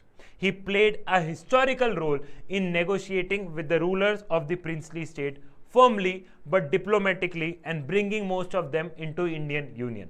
अब उस समय जो इंटरिम गवर्नमेंट, उस समय एक टेम्पररी गवर्नमेंट, हमारी एक टेम्पररी गवर्नमेंट रूल कर रही थी, जिसको कि तुम सेकंड चैप्टर में पढ़ोगे। तो उस समय की जो इंटरिम गवर्नमेंट थी, इंटरिम गवर्नमेंट ने सोचा कि समस्याएं बड़ी है और इसको निपटा लेना चाहिए। तो उस समय इंटरिम गवर्नमेंट में हम लोग देख रहे थे कि सरदार वल्लभ भाई पटेल, जो कि इंडिया के डेप्यूटी प्राइम मिनिस्टर और होम मिनिस्टर थे, इनका एक बहुत महत्वपूर्ण रोल रहा है इन प्रिंसली स्टेट्स को मर्ज करने में। सरदार वल्लभ भाई पटेल ने डिप्लोमेटिकली नेगोशिएट किया, साम दाम दंड भेद सब कुछ इन्होंने इस्तेमाल किया कि इस भारत की यूनिटी पे आंच ना आए, और उन्हें हर पॉसिबल कोशिश की कि मैं सारे प्रिंसली स्टेट्स को क्या करूं, सारे प्रिंसली स्टेट्स को मर्ज कर लूं। इसीलिए सरदार वल्लभ भाई पटेल की गुजरात में स्टैच्यू ऑफ यूनिटी भी है, क्योंकि उन्होंने इस पूरे देश को यूनाइट करने में उनका एक महत्वपूर्ण रोल रहा है। It may look easy now, but it was a very complicating task which required skillful persuasion. For instance, there were 26 small states in today's Orissa. Saurashtra region of Gujarat has 14 big states, 919 small states and numerous other different administration. आपको भले आज easy लग रहा हो, लेकिन ये बहुत कठिन टास्क था और सरदार वल्लभ भाई पटेल ने बहुत अच्छे से परसुएट किया। एक एग्जांपल के लिए देखो कि जरा सा उड़ीसा, उस जरा से उड़ीसा में हम लोग देख रहे थे कि 26 राजा रजवाड़े थे। गुजरात के स्वराष्ट्र रीजन में हम लोग देख रहे थे कि 14 बड़े बड़े स्टेट्स थे। ठीक है, तो हम लोग देख रहे थे कि हर स्टेट की अलग अलग मांग थी। तो सरदार वल्लभ भाई पटेल के लिए इजी टास्क नहीं था, बहुत एक स्किलफुल परसुएशन, उन राजा को मनाना, उनको परसुएट करना अपने आप में एक जंग था। The government approach was guided by 3 consideration. अब सरकार और उस समय सरदार वल्लभ भाई पटेल 3 कंसिडरेशन से चल रहे थे कि क्या करें कि ये प्रिंसली स्टेट मर्ज हो जाए। तो एक तरीके से क्या कर रहे थे, वो 3 उससे चल रहे थे, 3 अप्रोच से चल रहे थे। Firstly, the people of most of the princely states clearly wanted to become the part of Indian union. देखा जाए तो ज्यादातर लोग, जो प्रिंसली स्टेट में जो लोग रह रहे थे, उनको भारत का पार्ट बनना था, क्योंकि उनको लग रहा था कि भारत के लीडर्स का एक नाम है, भारत के लीडर्स के हाथ में उनका भविष्य सुनहरा है। तो जो लोग थे वो लोग चाह रहे थे, राजा नहीं, जो प्रिंसली स्टेट्स के लोग थे वो चाह रहे थे, क्या चाह रहे थे कि हम भारत का हिस्सा बने। Secondly, the government was prepared to be flexible in giving autonomy to some region. The idea was to accommodate plurality and adopt a flexible approach in dealing with the demands of region. Secondly, जो government भी थी, government भी flexible थी। Government भी ऐसा थी कि अगर कोई प्रिंसली स्टेट मर्ज होगा और उसको ऑटोनॉमी चाहिए, कि वो भारत के साथ जुड़ रहा है लेकिन फिर भी राजा को थोड़ी सी पावर चाहिए, थोड़ी सी ऑटोनॉमी चाहिए, तो हम देने के लिए तैयार है। गवर्नमेंट भी फ्लेक्सिबल थी कि ठीक है भैया, हम भी कुछ एंड पे कॉम्प्रोमाइज करेंगे, तुम भारत के साथ में आ जाओ, तुम्हें को जो थोड़ी बहुत ऑटोनॉमी चाहिए वो हम दे देंगे, तुमको अपने हिसाब से थोड़ा बहुत रूल करना है तो कर लो, लेकिन तुम भारत का पार्ट बन जाओ। ठीक है। Thirdly, in the backdrop of partition which brought into the focus the contest over demarcation of territory, the integration and consolidation of territorial boundary of nation has assumed supreme importance. Third, और partition के backdrop में हम लोग देखते हैं कि जो boundaries का जो डिमार्केशन, कि ये भारत की बाउंड्री, पाकिस्तान की बाउंड्री है, इसको क्लियर करना बहुत ज्यादा जरूरी था। तो उस समय हमारी जो सरकार थी, उनका सीधा मुद्दा ये था कि इन प्रिंसली स्टेट्स को मर्ज किया जाए, हमारी बाउंड्री सही किया जाए और भारत को कंसोलिडेटेड और भारत को एक यूनाइटेड बनाया जाए। Before 15 August 1947, peaceful negotiation had brought almost all states whose territory were contiguous to the new boundaries of India into Indian Union. The rulers of the most of the states signed a document called Instrument of Accession, which means that the state agreed to become a part of Union of India. Accession of princely states of Junagadh, Hyderabad, Kashmir and Manipur proved too difficult than the rest. ठीक है, हम लोग ये देख रहे हैं कि 1947 से पहले ही, जब अंग्रेजों ने तो पहले ही बता दिया था कि हम आज़ादी दे देंगे, ठीक है, तो 1947 से पहले ही हमारी सरकार जो थी, उन्होंने क्या किया, उन्होंने काम करना स्टार्ट कर दिया था। और 1947 से पहले ही हमने लगभग सारे प्रिंसली स्टेट्स को कन्विंस कर लिया था कि वो भारत का पार्ट बने। स्पेशली वो प्रिंसली स्टेट्स को हमने कन्विंस कर लिया था जिसकी की बाउंड्री इंडिया से लगी हुई है।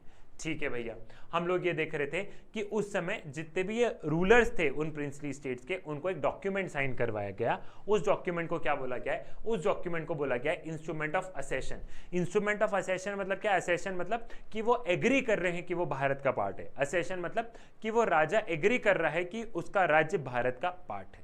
ठीक है, लेकिन फिर भी हम लोग देखते हैं कि जूनागढ़, हैदराबाद, कश्मीर, मणिपुर, ये कुछ एरियाज ऐसे थे, ये कुछ प्रिंसली स्टेट ऐसे थे जिनको कि भारत के साथ में जोड़ना अपने आप में क्या था, अपने आप में एक चैलेंज था, अपने आप में एक चैलेंज था।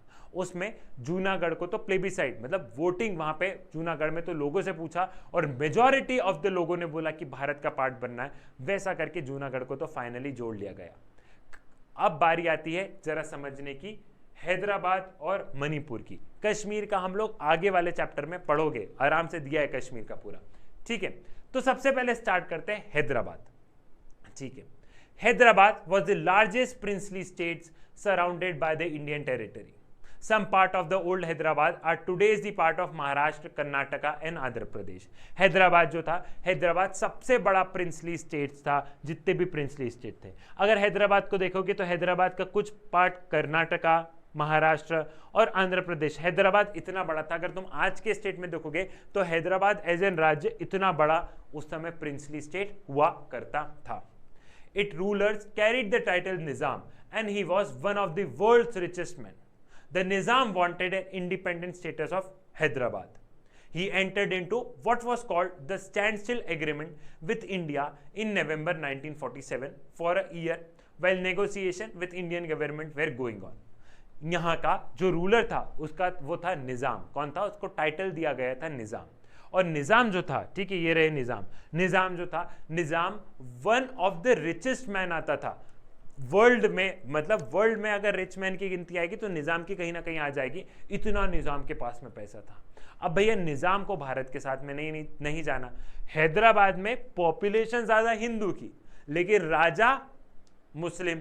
अब निज़ाम को क्या करना है? निज़ाम को नहीं जाना है, निज़ाम को भारत के साथ में ऐड नहीं होना है, मतलब भारत के साथ में जुड़ना नहीं है।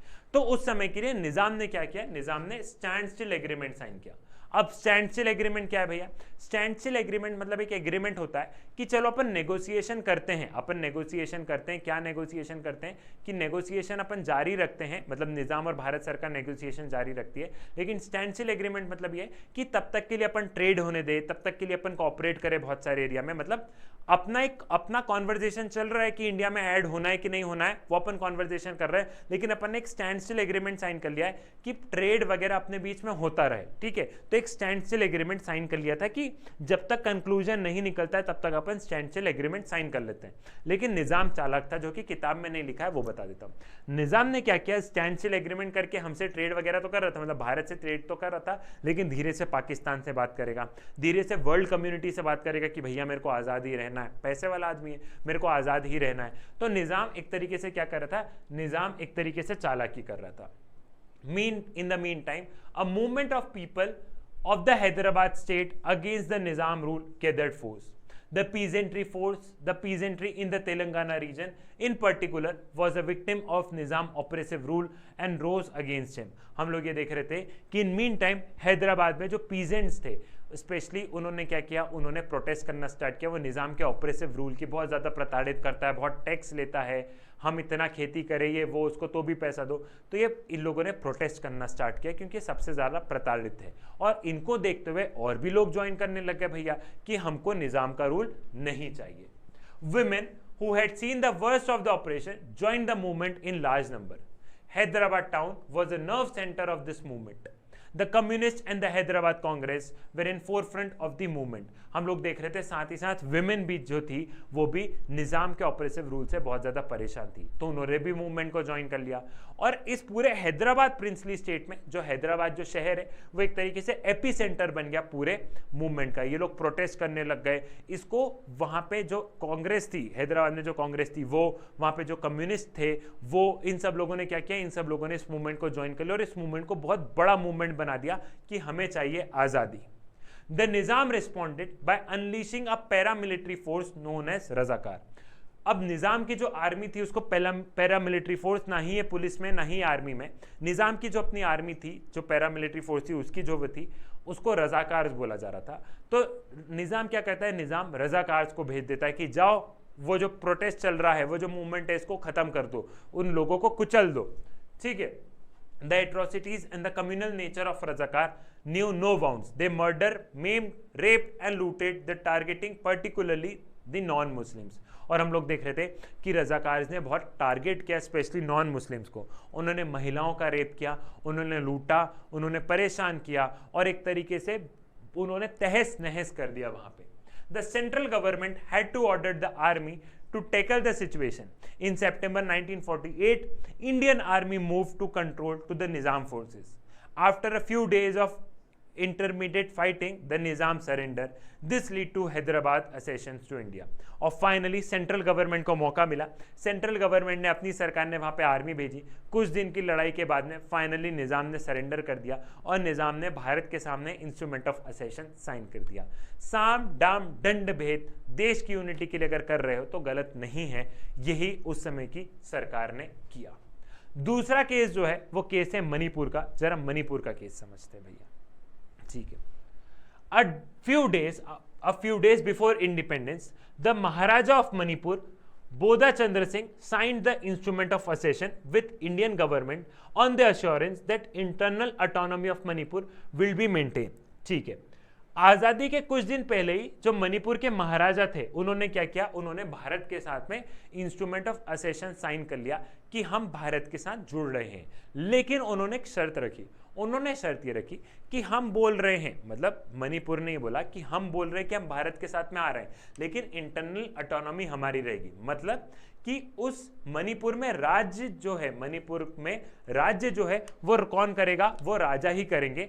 सिर्फ जो एक्सटर्नल मैटर है, जो फॉरेन अफेयर मैटर है, वो भारत संभालेगा। मतलब मणिपुर ने भारत के साथ में इंस्ट्रूमेंट ऑफ असेशन साइन किया, लेकिन मणिपुर ने बोला कि हम भारत का पार्ट है, लेकिन पूरा पार्ट नहीं है। पूरा पार्ट नहीं मतलब कि ऑफिशियली देखो तो हम भारत का पार्ट है, लेकिन भैया हम हमारे इंटरनल मैटर खुद डील करेंगे। हम इंटरनली मणिपुर में कैसी चीज रहेगी वो हम खुद डील करेंगे। भारत सिर्फ फॉरेन अफेयर्स के मैटर देखेगा, भारत सिर्फ एक्सटर्नल मैटर देखेगा। ठीक है, भारत ने उसमें हाँ भर दिया। भारत ने भी क्या किया, भारत ने भी उस पर क्या कर दिया, भारत ने भी उस पर साइन कर दिया। ठीक है, तो assure that internal under the pressure of public opinion, Maharaja held election in Manipur in June 1948 and state become a constitutional monarchy. फिर वहां पे लोग, मणिपुर के जो लोग थे, उन्होंने क्या किया, उन्होंने राजा पे बहुत ज्यादा प्रेशर बनाया। ठीक है, उन्होंने राजा पे बहुत ज्यादा प्रेशर बनाया कि हमको डेमोक्रेसी चाहिए। अब उन्होंने प्रेशर बनाया तो राजा ने क्या किया, राजा ने इलेक्शन रखवा दिए। ठीक है, तो राजा ने इलेक्शन रखवा दिए और इलेक्शन वहां पर हो गए। ठीक है, इलेक्शन वहां पर हो गए।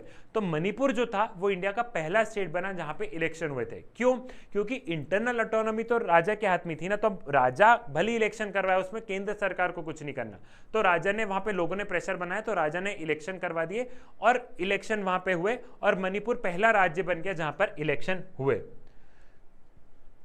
और वहां पे हम लोग देख रहे जब इलेक्शन हुए तो जो स्टेट था वो क्या बन गया, वो कॉन्स्टिट्यूशनल मोनार्की बन गया कि जो पावर थी वो वहां पे स्टेट लेजिस्लेटिव असेंबली के पास में चली गई, लेकिन फाइनल पावर जो थी वो राजा के पास में रही। ठीक है, फाइनल पावर थी वो राजा के पास में रही। आज की स्थिति में तुम क्या समझ लो कि पार्लियामेंट और प्रेसिडेंट की जो पावर है वो किसके पास चली गई, वो चली गई स्टेट लेजिस्लेटिव असेंबली के पास, लेकिन आखिरी में साइन, कोई भी डिसीजन पे साइन राजा के लगते थे। तो वैसे जो स्टेट था वो क्या बन गया, वो कॉन्स्टिट्यूशनल मोनार्की बन गया। Thus Manipur was the first part of India to hold an election based on universal adult franchise. Manipur में सबसे पहले इलेक्शन हुआ। In the Legislative Assembly of Manipur, there were sharp differences over the question of merger of Manipur with India. While the state congress wanted the merger, the other political party were opposed to this. Government of India succeeded in persuading the Maharaja into signing a merger agreement in September 1949. अब जब state legislative assembly बनी तो state legislative assembly में debate चढ़ी कि India के साथ में मर्जर मतलब फुल फ्लेजेड मर्जर, इंडिया के साथ में हमें फुल फ्लेजेड मर्जर चाहिए। तो वहां पे अलग अलग डिफरेंसेस थे। कांग्रेस चाहती थी, मणिपुर की जो कांग्रेस थी वो चाहती थी, दूसरी पॉलिटिकल पार्टी नहीं चाहती थी। एंड फाइनली गवर्नमेंट ने 1949 में, गवर्नमेंट ऑफ इंडिया ने फाइनली 1949 में महाराजा को परसुएड कर लिया और उन्होंने कंप्लीट फुल मर्जर, पूरा मर्जर क्या किया, पूरा मर्जर एक तरीके से उन्होंने महाराजा से करवा दिया। This cartoon comments on the relation of the people and the rulers in the princely states and on the Patel approach to resolving this issue. ठीक है, तो ये कार्टून है, ये कार्टून क्या दिखा रहा है, पूरे प्रिंसली स्टेट्स की कहानी को दर्शा रहा है। ये जो यहाँ पे हम लोग देख रहे हैं कि राजा है, कोई भी प्रिंसली स्टेट्स के राजा हैं, ये लोगों पर, आम लोगों पर बैठे, मतलब इनका रूल इतना ऑपरेसिव है कि लोगों की कमर तोड़ दे रहे हैं। इनका रूल इतना ऑपरेसिव है कि कमर तोड़ दे रहे हैं। यहाँ पे लिखा है एक्सटर्नल अफेयर, डिफेंस, कम्युनिकेशन। तो सरदार वल्लभ भाई पटेल बोल रहे हैं योर हाईनेस हमें आप सिर्फ इतना सा दे दो, एक्सटर्नल अफेयर, डिफेंस, कम्युनिकेशन आप दे दो, इंटरनल ऑटोनॉमी आप रख लो, हमें सिर्फ आप इतना सा दे दो, आप हमें इतना सा पार्ट दे दो, ठीक है। तो सरदार वल्लभ भाई पटेल क्या कर रहे हैं, सरदार वल्लभ भाई पटेल बोल रहे हैं कि आप इन पे से मत उठो, आप लोगों पर आपको जैसा रूल करना आप करो, आप हमें एक्सटर्नल अफेयर दे दो, डिफेंस दे दो, कम्युनिकेशन दे दो। सरदार वल्लभ भाई पटेल कहता है कि एटलीस्ट हम ये तो ले ले, एक्सटर्नल अफेयर तो ले ले, डिफेंस ले ले, कम्युनिकेशन ले ले, धीरे धीरे पूरा भी हथियार लेंगे, पहले इतनी चीज तो ले। तो सरदार वल्लभ भाई पटेल बोल रहे हैं कि नहीं नहीं महाराजा, योर हाईनेस आप रूल करो, आप लोगों पर रूल करो, हमें बस ये 3 चीज दे दो, ठीक है। तो ये थी कुछ इस तरीके से कहानी यहां पर किसकी, हैदराबाद और मणिपुर की। और ये 2 एग्जाम्पल आपको ये दिखाते हैं कि कैसे कैसे समस्या आई होगी, कैसे कैसे समस्या आई होगी उस समय सरकार के सामने कि इनको मर्ज करना है, ठीक है। रीऑर्गेनाइजेशन ऑफ स्टेट्स, अब बारी आई कि भारत में आज जो तुम स्टेट्स देख रहे हो इनको भी तो रीऑर्गेनाइज करना है, तो अब बारी आई है रीऑर्गेनाइजेशन ऑफ स्टेट की। The process of nation building did not come to an end with the partition and integration of princely state. Now the challenge was to draw the internal boundary of Indian state. This was not just a matter of administrative division, but the boundaries has to be drawn in a way so that linguistic and cultural plurality of the country could be reflected without affecting the unity of nation. साथ ही साथ हम लोग देख रहे हैं कि यहाँ पे हम लोग क्या देख रहे हैं कि अब जो चैलेंज आया वो ये है कि स्टेट्स बनाना है, और स्टेट सिर्फ एडमिनिस्ट्रेशन मतलब स्टेट सिर्फ अच्छा रूल करने के लिए नहीं बनाना है कि एडमिनिस्ट्रेशन के लिए बना दिया कि अलग अलग स्टेट्स बना दो तो अच्छे से रूल हो पाएगा, एक केंद्र सरकार होगी, एक राज्य सरकार होगी, तो एडमिनिस्ट्रेशन के लिए तो बनाना ही बनाना है, लेकिन at the same time India की डाइवर्सिटी की भी तो रिस्पेक्ट करना है, इंडिया में जो अलग अलग लैंग्वेजेस बोली जाती है उनकी भी तो रिस्पेक्ट करना है। तो ये स्टेट बनाना भी अपने आप में क्या था, ये स्टेट बनाना भी अपने आप में एक जंग था। Our national movement had rejected these divisions as artificial and promised the linguistic principle on the basis of formation of these states. In fact, after the Nagpur session of Congress in 1920s, the principle was recognized as the basis of reorganization of Indian National Congress Party itself. ठीक है भैया। अब जो अंग्रेज थे, अंग्रेजों ने भी क्या किया, अंग्रेजों ने भी स्टेट्स बना के रखे थे, अंग्रेजों ने प्रोविंसेस बना के रखी थी ना, बंगाल प्रोविंस ये वो, तो अंग्रेजों ने अपने एडमिनिस्ट्रेटिव सहूलियत, अंग्रेजों ने अपने एडमिनिस्ट्रेटिव सहूलियत के अकॉर्डिंग स्टेट्स बनाए थे, प्रोविंसेस बनाई थी। अब जो हमारे जो लीडर्स थे, इंडियन नेशनल मूवमेंट के लीडर्स थे, उन्होंने अंग्रेजों के बनाए गए को रिजेक्ट कर दिया, और इंडियन नेशनल मूवमेंट के दौरान नागपुर सेशन हुआ था, तो नागपुर सेशन में ऐसा बोला गया कि जब देश को आज़ादी मिलेगी तो हम लैंग्वेज के आधार पर, तो हम क्या करेंगे, हम लैंग्वेज के आधार पर स्टेट्स बना देंगे। ये उस समय पहले ही बात हो गई थी, आज़ादी के पहले ही, ठीक है। Things change after the independence and partition. The leaders felt that carving out of state on the basis of language might lead to disruption and disintegration. It was also felt that it would draw attention away from social and economic challenges that country faced. The central leadership decided to postpone matters. The need for postponement was also felt because of the fate of the princely states had not been decided. Also, the memory of partition still afresh. फिर जैसे ही आज़ादी मिली तो चीज़ें बदल गई। फिर leaders ने सोचा कि नहीं, लैंग्वेज के आधार पर स्टेट्स नहीं बनाएंगे। क्यों नहीं बनाएंगे? अगर लैंग्वेज के आधार पर स्टेट्स बनाने लग गए तो हमारा ध्यान और लोगों का ध्यान गरीबी, बैकवर्डनेस, डेवलपमेंट, इन सब से हट जाएगा। हमारी प्रायोरिटी है डेवलपमेंट, हमारी प्रायोरिटी है गरीबी को दूर करना। अगर लैंग्वेज के आधार पर स्टेट्स बनाने लग गए तो भारतीय में वैसे भी बहुत ज़्यादा रीजनलिज्म है, ये मेरा रीजन है, ये मेरी भाषा है, पूरे देश में प्रोटेस्ट हो जाएंगे। साथ ही साथ पार्टीशन के गांव हरे भरे थे, ऐसा था भैया ऑलरेडी हम लोग इतने बड़ी क्राइसिस में हैं, अब ऐसा ना हो कि फिर से इंडिया का डिवीजन हो जाए। अच्छा, एक और मुद्दा था कि अभी तो प्रिंसली स्टेट्स को भी मर्ज करना है, एक बार वो मर्ज हो जाए फिर उसके बाद में स्टेट्स बना देंगे। तो सरकार ने सोचा, कई बार ऐसा नहीं होता कि कुछ चीजों को टालते हैं, तो सरकार ने सोचा कि जरा कुछ समय क्या करें, कुछ समय हम चीजों को टालते हैं। ठीक है, कुछ समय हम लोग क्या करते हैं, कुछ समय चीजों को टालते हैं। The decision of national leadership was challenged by the local leaders of the people. Protests began in the Telugu speaking area of Old Madras province, which included present day of Tamil Nadu, parts of Andhra Pradesh, Kerala and Karnataka. लेकिन सरकार टालती गई, लेकिन जो वहां के जो local leaders थे उन्होंने प्रोटेस्ट करना स्टार्ट कर दिया कि नहीं स्टेट्स बनाओ। और हम लोग देखते हैं कि सबसे बड़ा प्रोटेस्ट हमें तमिलनाडु में देखने को मिलता है, मद्रास प्रोविंस में देखने को मिलता है। अब मद्रास प्रोविंस में आज का तमिलनाडु, थोड़ा सा आंध्र प्रदेश, थोड़ा सा कर्नाटका, ये सभी क्या थे, ये सभी पहले मद्रास प्रोविंस का पार्ट थे जो कि अंग्रेजों की थी। ठीक है भैया। The Vishal Andhra movement as a movement for a separate Andhra was called, demanded that Telugu speaking area should be separated from Madras province, for which they were part and made into Andhra province. Nearly all political forces in Andhra region were in favor of linguistic reorganisation of Madras province. सबसे पहले हम लोग देखते हैं विशाल Andhra movement आया। विशाल Andhra movement में जो leaders थे उन्होंने बोला कि तेलुगु स्पीकिंग और तमिल स्पीकिंग एरिया को अलग कर दो। Madras province Tamil speaking area हो गया है, जो तेलुगु बोलने वाले लोग हैं उनका स्टेट अलग कर दो, उनका एक आंध्र प्रदेश बना दो। तो यहाँ के जो लीडर्स थे वो सभी के सभी लीडर्स क्या करने लगे, सभी के सभी लीडर्स फेवर में हो गए। सभी के सभी लीडर्स लैंग्वेज के आधार पर स्टेट्स बनाने की उसमें क्या हो गए, लैंग्वेज के आधार पर स्टेट बनाने के उसमें फेवर में हो गए। The movement gather a momentum as a result of the central government vilification. Poti Sirimallu, a Congress leader and a veteran Gandhian, went on to indefinite fast and this led to his death after 56 days. ठीक है, हम लोग देखते हैं ये movement एक तरीके से इसलिए भी गैदर हो गया क्योंकि सेंट्रल गवर्नमेंट ध्यान नहीं दे रही थी, और पहले सेंट्रल गवर्नमेंट ने पहले बात हो गई थी कि भैया हम लैंग्वेज के आधार पर बना देंगे।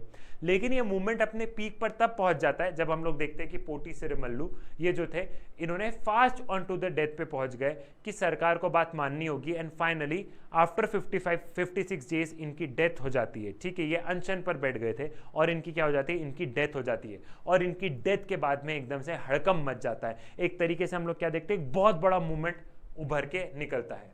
This cause great unrest and resulted in violent outbreaks in Andhra region. People in large number took to the street, many were injured or lost their life in police firing. In Madras, several legislators resigned their seat in protest. Finally, Prime Minister announced formation of separate Andhra state in December 1952. जैसे ही पोटी सिरिमल्लू की death होती है हम लोग देखते हैं कि एक तरीके से वॉयलेंस होने लग गया, लोग एक दूसरे को मारने लग गए। अब जब वहाँ प्रोटेस्ट हो रहा है तो सरकार को पुलिस भेजना पड़ा, फायरिंग में किसी की डेथ हो गई। जो बहुत सारे जो लेजिस्लेटर थे मद्रास प्रोविंस में, मतलब जो बहुत सारे जो लीडर्स थे वहाँ के स्टेट लेजिस्लेटिव असेंबली के, उन्होंने रिजाइन कर दिया कि हमें सेपरेट स्टेट चाहिए। तो फाइनली प्रेशर में पंडित जवाहरलाल नेहरू ने दिसंबर 1952 में बोला कि हम सेपरेट आंध्र प्रदेश बनाने को रेडी हैं। ठीक है भैया, ये कुछ एक तरीके से तुम्हें दिख रहा है India after reorganisation administrative map 1961। पहले के तुम स्टेट्स को देखोगे और आप कुछ देखोगे कि पहले देखो मध्य प्रदेश छत्तीसगढ़ एक था, उत्तराखंड नहीं था, उत्तर प्रदेश एक था। ठीक है, आज की तारीख में तुम आंध्र प्रदेश तेलंगाना देख रहे हो, मैसूर दिख रहा है, कर्नाटका नहीं दिख रहा है। तो यहाँ पे कुछ पहले तुम्हें कुछ इस तरीके से मिला, और जैसे जैसे समय आगे बढ़ते चले गया भारत के स्टेट्स की कहानी भी आगे बढ़ती चली गई। The formation of Andhra spurred the struggle for making other states on the linguistic line in other parts of country. Finally हम लोग देखते हैं कि जैसे आंध्र प्रदेश बना तो पूरे देश में एक तरीके से बात होने लग गई कि सरकार ने आंध्र प्रदेश बना दिया, अब हमें भी भाषा के आधार पर स्टेट चाहिए। बॉम्बे प्रोविंस को भी अलग करो, गुजराती बोलने वाले को अलग करो, मराठी बोलने वाले को अलग करो। तो पूरे स्टेट्स में क्या हो गया, पूरे स्टेट्स में एक तरीके से हड़कंप मच गया। हम लोग देख रहे थे पंडित जवाहरलाल नेहरू, इस कार्टून को समझो, पंडित जवाहरलाल नेहरू देखो, महागुजराती, गुजरात वाले बोल रहे हमें चाहिए, संयुक्त कर्नाटका हमें चाहिए, ठीक है, विशाल आंध्रा बोल रहे हमें चाहिए। तो पंडित जवाहरलाल नेहरू सबकी डिमांड से, क्योंकि सबको लैंग्वेज के आधार पर क्या था, सबको लैंग्वेज के आधार पर स्टेट्स चाहिए थे, तो पंडित जवाहरलाल नेहरू इनके बीच में फंस चुके थे। These struggle forced the central government into appointing a state reorganization commission in 1953 to look into the question of redrawing of the boundaries of state. The commission in its report accepted that the boundaries of states should reflect the boundaries of different languages. ठीक है, फिर finally सरकार ने क्या किया, सरकार ने state reorganisation commission को अपॉइंट किया 1953 में। इतने सारे डिमांड हो रही थी कि फाइनली स्टेट रीऑर्गेनाइजेशन कमीशन पढ़े कि स्टेट की बाउंड्री को कैसे रीड्रॉ किया जाए। तो स्टेट रीऑर्गेनाइजेशन कमीशन ने अपनी रिपोर्ट सौंपी और उन्होंने बोला कि बिल्कुल क्या होता है, बिल्कुल लैंग्वेज के आधार पर स्टेट्स बनाए जा सकते हैं। On the basis of its report, State Reorganization Act was passed in 1956. This led to the creation of 14 states and 6 union territories.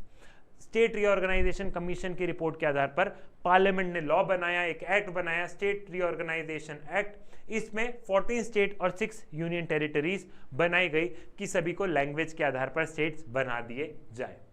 One of the most important concerns in the years that the demand for separate state would endanger the unity of the country.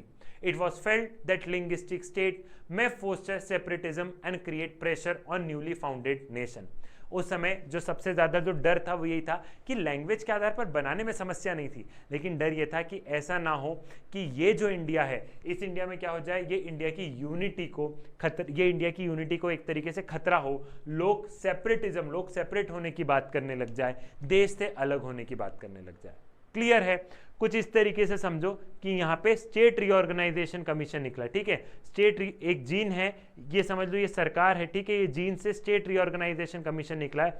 और state reorganisation commission क्या बोल रहा है, state reorganisation commission बोल रहा है कि भैया लैंग्वेज के आधार पर स्टेट बना दो। और ये पीछे जो है, ये पीछे सारे लीडर्स देख रहे हैं कि स्टेट रीऑर्गेनाइजेशन कमीशन कहना क्या चाह रहा है। But the leadership under the popular pressure finally made a choice in favor of linguistic state. It was hoped that if we accept the regional and linguistic claim of all region, the threat to division and separatism would be reduced. ठीक है, finally जो leadership थी वो pressure के चलते उन्होंने accept किया। उन्होंने बोला कि ठीक है, हमारा मन नहीं है लैंग्वेज के आधार पर स्टेट बनाना, लेकिन बना देते हैं। उनको ऐसा लगा कि लोगों को दबाएंगे तो शायद देश का विभाजन जल्दी होगा, इसलिए उन्होंने सोचा कि बेटर यह है कि सबकी डाइवर्सिटी को एक्सेप्ट करते तो देश का विभाजन कभी भी नहीं होगा, लोग भी खुश हो जाएंगे। तो वहां पे सरकार ने यह सोचा कि ठीक है भैया, अपन क्या करते हैं, अपन इनकी बात सुन लेते हैं। Beside the accommodation of regional demand and formation of linguistic states were also seen as more democratic. Now it is a more than 50 years since formation of linguistic states. Finally, जो हम लोगों ने देखा कि अलग अलग स्टेट्स बने language के आधार पर, उसने डाइवर्सिटी को अकोमोडेट किया, साथ ही साथ देश को बहुत अच्छे से क्या किया है, देश को बहुत अच्छे से जोड़ कर रखा है। और आज हम 50 साल से ज़्यादा में देख रहे हैं सारे स्टेट्स बढ़िया से चल रहे हैं, प्रॉब्लम्स आ रही है लेकिन फिर भी सब बढ़िया से चल रहा है। डाइवर्सिटी के साथ में हमारे देश में क्या है, डाइवर्सिटी के साथ में हमारे देश में यूनिटी भी है। We can say that linguistic states and the movement for the formation of these states changed the nature of democratic politics and leadership in some basic ways. The path to politics and power was now open to the people other than the small speaking elite.